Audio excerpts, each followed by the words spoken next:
We are privileged to be managing Women Voice and Leadership Award on behalf of the Canadian government in South Africa. So, High Commissioner Kuta.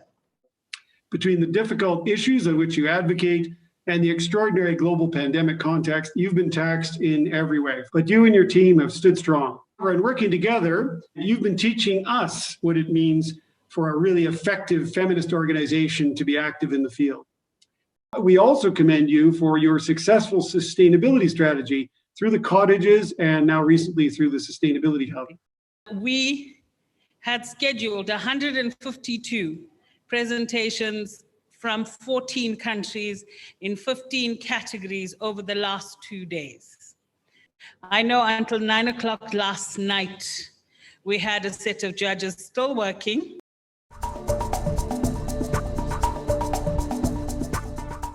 Since 2017, the Zimbabwe Women's Action Group has aimed at starting conversations on safe abortion in Mbingo, Bulawayo, and Gweru.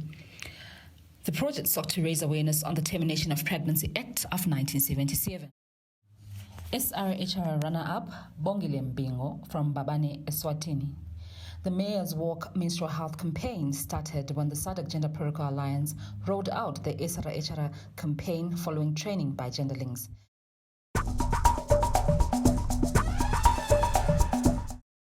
This project started in Orange Farm as part of the Women's Month activities in partnership with Distel.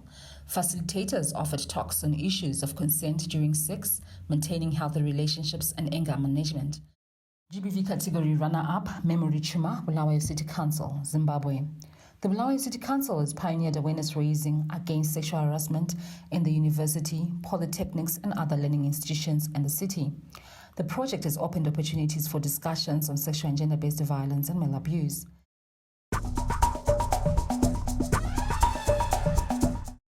UVA works with families, communities, and partners to ensure that children and young people enjoy good health, are educated for life, experience love of parents and their surroundings, and are cared for and protected. UVA serves all children and young people regardless of religion, race, ethnicity, or gender. UVA launched the first ever social enterprise in Mauritius called the UVA Leadership Academy. In Mozambique, women are isolated, marginalized, and viewed as inferior due to cultural and traditional barriers. This project is innovative through its integrated approach. The judges commended the provision of childcare to enable young mothers to go and attend classes to further their education.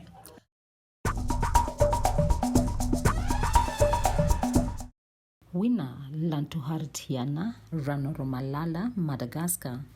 Judges praised the promotion of good governance at the grassroots level in 58 communes.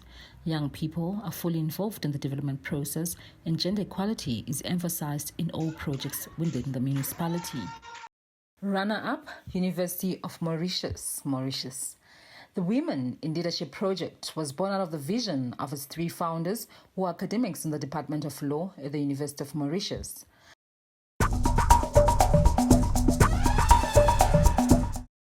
Winner, the Sheikh Dollars Federation, Geraldine Theresia Massdorp, Namibia.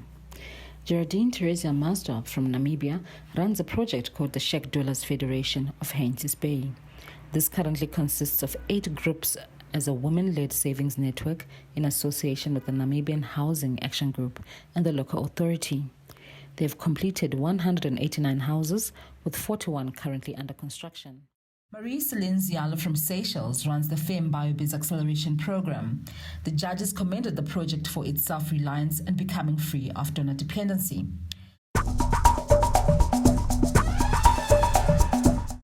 Category Youth Activism. Winner Leonel João, Machine, Municipality of Beira, Mozambique.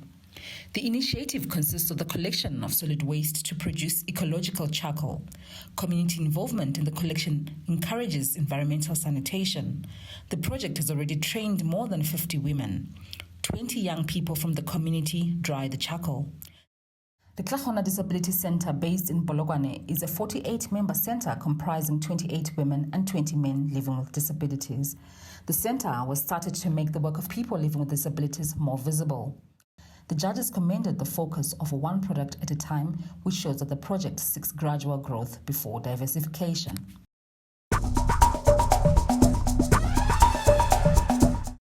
Wina Joseph Mwale, The Nation, Malawi. The story exposes how the refugee LGBTI community is facing homophobic attacks from fellow refugees, the police, and health workers at Dzaleka, the main refugee camp in Malawi. Category Media, Sexual Reproductive Health and Rights, runner-up Gibson Maka, Zimbabwe. Gibson Maka presented an article titled Managing Menstrual Hygiene with Pride and Dignity. The judges noted that the plight of women with disabilities has not been spoken on enough. The article was well researched with fantastic insight from different women showing their everyday life clearly.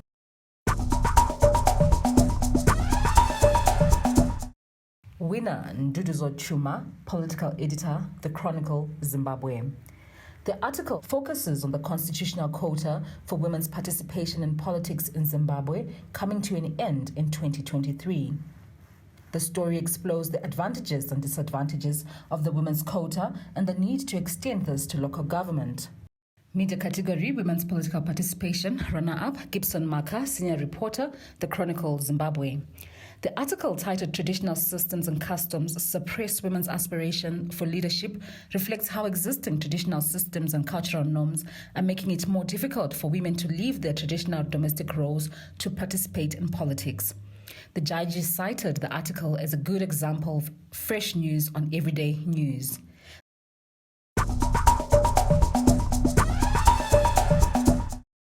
Mauritius. Nicholas Ritter is the first Mauritian to publicly disclose his HIV-positive status. As the executive director of PILS, he is working towards ensuring the health and rights of the LGBTI community. He's also the ambassador of Rise and Shine and the co-founder of the Rainbow Parade in Mauritius. Judges said it's mind-blowing that one person can be the founder of so many movements. You deserve to be recognized. Alderman Resta Jinyangoma describes a unique character as overcoming all the hardships and becoming the first woman councillor in her ward. The judges commended Jinyangoma for being the first female councillor in her ward.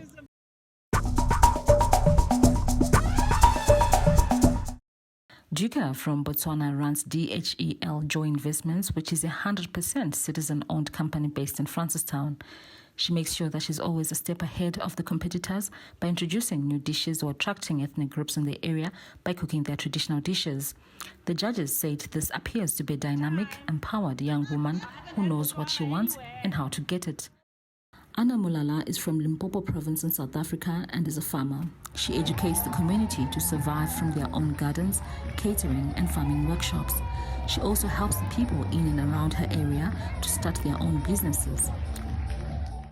Patience Muyenyua runs 3 businesses, which include poultry, tobacco farming and a preschool.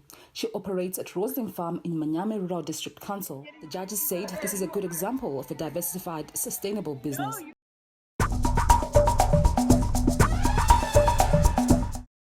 In this category, Emmeline Klut from Madagascar runs a fish farming business. She harvests 1,000 kilograms from one fish farming pond of 700 square meters. She is a member of the Fish Farming Association and runs her own shop used to market the fish of other members. The judges commended Klut for breaking into this traditionally male-dominated industry and helping to improve the lives of other local women. Sponkos Moyo owns Fortune Faith Clothing, which produces school uniforms, seat covers, curtains, bed covers, dresses, and ties. The business started on the 15th of January 2014. It faces a stiff competition from other retailers. The judges commended the well-grounded businesswoman with great potential for expansion and growth.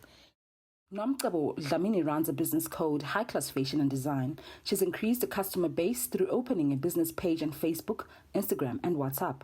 The judges commended Dlamini for amazing creativity and flexibility, as well as being very innovative.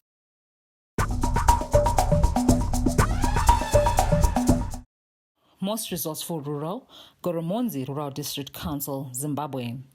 The council has gender-responsive budgets with funds allocated to construction of schools and clinics, solar power at clinics, street lighting and naming. There are good local economic development programs benefiting and training women. Runner-up, Savannah District Council, Mauritius. The Council is setting a steady pace on gender mainstreaming, creating strong partnerships in the process. Savan is implementing good local economic development programs with stakeholders, creating a platform and training space for women in economic development.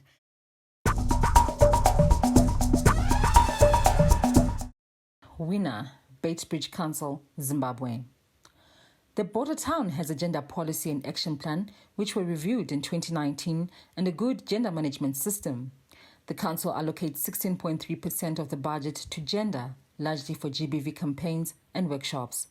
The council has established a satellite clinic and upgraded Dulibadzimo Clinic to create space for a maternity ward to reduce distances walked to clinics.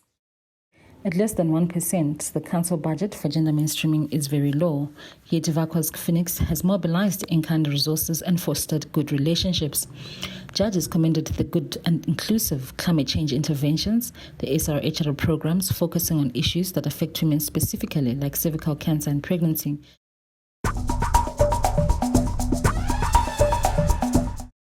Most Improved Council, winner, Epworth Local Board, Zimbabwe.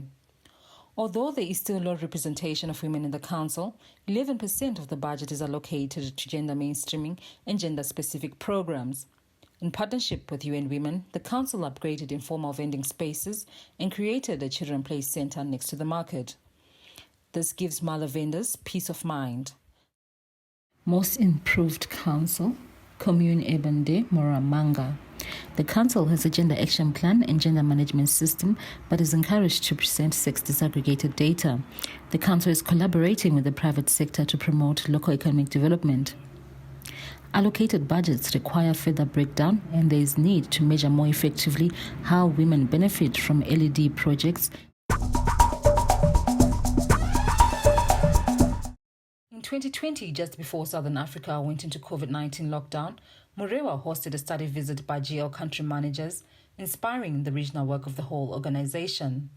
The council has a good gender policy, an SRHR action plan, and a gender-sensitive climate change policy.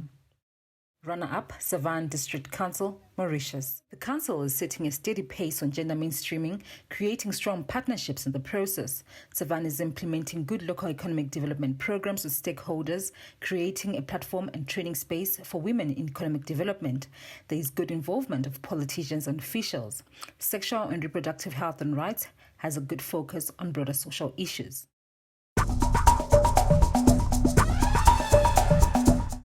Runner-up, Mutare City Council, Zimbabwe. The council has a gender policy and has reviewed its gender action plan and is implementing JBV and SRHR action plans. Gender desks and subcommittees report to a gender management team comprising departmental heads. The informal sector policy included 50-50 allocation of sites. Winner, Polokwane Municipality, South Africa. The council is 51% women councillors. The executive mayor, chief whip, and 5 portfolio chairpersons are women. Women constitute 75% of the beneficiaries of council initiatives. SRHR initiatives focus on HIV and AIDS. An outreach program targets sex workers. All winners and runner-up presentations can be found on the GenderLinks website. We have had our first regional summit virtually. Let's give ourselves an amazing round of applause.